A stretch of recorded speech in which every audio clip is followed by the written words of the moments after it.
think real estate agents fail? The reality is that this industry is not as glamorous as it looks on television, right? Many agents leave the industry typically within a few years. They struggle with inconsistent incomes, fierce competition landscape, and building a steady client base is tough for many, if not all of us. So, why do so many agents struggle in this business? Today, we're going to discuss it. We're going to talk about why they fail. We're going to talk about what challenges they have and the keys to a long term success in real estate, as long as they're willing to dedicate to us. So let's talk about the numbers first. Why exactly and what percentage of real estate agents actually fail the business? Inman probably tracks the real estate industry closer than anyone, and they report that 71% of real estate agents didn't close a single transaction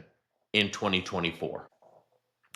This doesn't necessarily mean all of them failed. Some of them may have been part-time agents for most of 2024. So taking a break or focusing on other aspects, teaching, continuing education courses, property management, or even investing may have been what they're utilizing their licenses for. So how many real estate agents actually fail? The truth is it's difficult.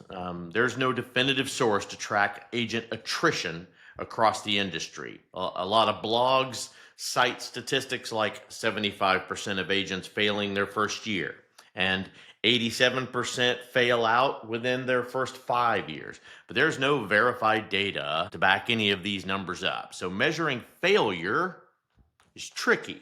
Some agents leave the brokerage but stay licensed. Others exit the real estate industry entirely. What we do know is that many new agents really struggle to find traction. And without proper support, training, financial planning, brokerage presence, it's easy to burn out within 5 years, especially with the fluid nature of the industry itself. Hell, many agents struggle to even find long-term success, and understanding common pitfalls can certainly help them avoid that. So, reason number one, let's get to it. A general portion of agents just have the wrong mindset. Owning a real estate business is a challenge, I can tell you. It comes with a lot of stress. 1 month we're closing deals left and right. The next month we're wondering, where's your next client or paycheck going to come from? It is very easy to get discouraged when leads are going to ghost you, when deals are going to fall through, when you're at the closing table and clients can still walk away because something went sideways or they woke up on the wrong side of the bed that day. Remember, you'll fail at some point within this industry before you ever become a successful real estate agent. And as long as you're here for the long term and you're willing to accept failure as an opportunity to do better, things are going to be okay. But how do you stay motivated? I won't say it's easy. I really can't do that. But having the right mindset is the key. Learn from agents who have made it. Learn from agents that understand that you're not always going to have that steady check. You're not always going to have an influx of cash as an independent contractor, but you always need to be closing. Always be closing. Success isn't about avoiding the failure. It's about pushing through it. Number two, general percentage of agents just don't have a financial plan. Money, or the lack of it, is a reason why a large percentage of these agents are failing too. And I could say that about any independent business person.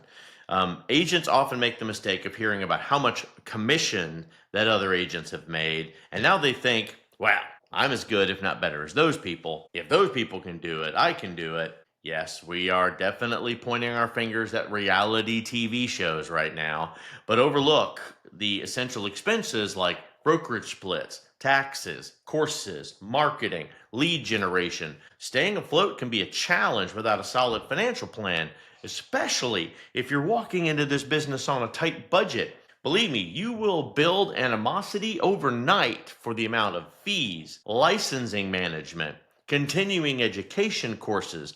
If you actually get as far as to get some accreditations and some certifications, the constant renewing of that, it's a licensing nightmare. Still, staying on track Sticking to a financial plan, no different than building a budget for your household and sticking to it. Ideally, you got to set aside 6 months of living expenses as an emergency fund. However, it's not always realistic for new agents who are just trying to find their footing. So most of them will start by joining a team or working as an assistant or opting for a brokerage that offers a salary plus commission scale to gain experience while they're maintaining some of this financial stability that they truly need. But no matter what your path is, you need to aim to live at 50% of your income while you're saving, reinvesting 20 to 30% during those slower months. This way, you're not building a business for today, you're securing financial stability for years into the future. Number 3, get rich quick is an attitude problem. Many agents make the mistake of getting into this industry for this quick buck or focusing on the closing and close as many deals as possible. This is going to hinder building long-lasting relationships. So for the long haul, they're not going to have a solid career foundation. The real estate statistics from the NAR say that 88% of homeowners will use their real estate agent again. Repeat business and referrals are enormous opportunities. 20% of the business that I do year over year is referral and repeat business. They are enormous opportunities.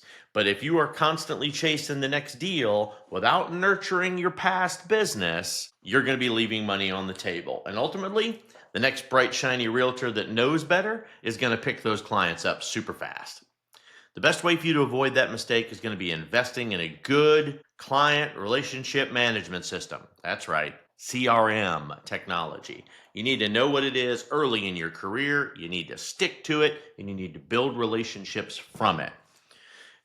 Add every single lead into your CRM and nurture them. Check in, call them, text message them, email them, add newsletters. Real estate is a relationship business. It takes time, and there is no shortcut to success. But I'll promise you, it's a big wheel.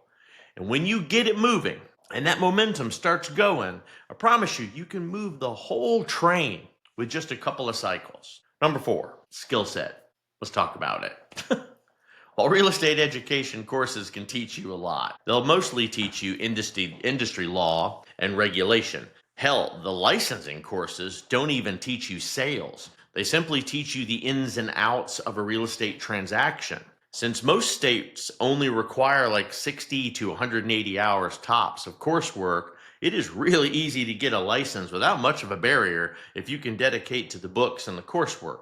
New agents always make the mistake of passing the exam and not learning or practicing essential real estate skills that they need. Adaptability, negotiation, problem solving. Sharpening those kind of skills is truly going to take some effort in this industry, and that's going to go far beyond some exam. You need to consider what value is in it for you as an agent.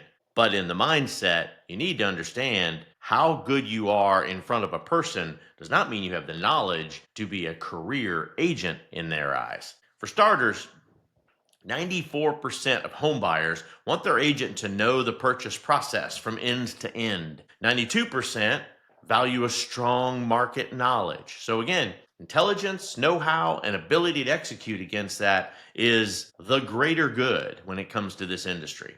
The more you're going to refine these skills, the more confidence and effective you are going to be in every transaction. Continuing education courses are going to give you that nice edge, and it's going to help you serve your clients better. Take classes that are relevant to your niche and how you do business. Reason number 5, some agents simply aren't good at follow-up. Probably the general portion of you.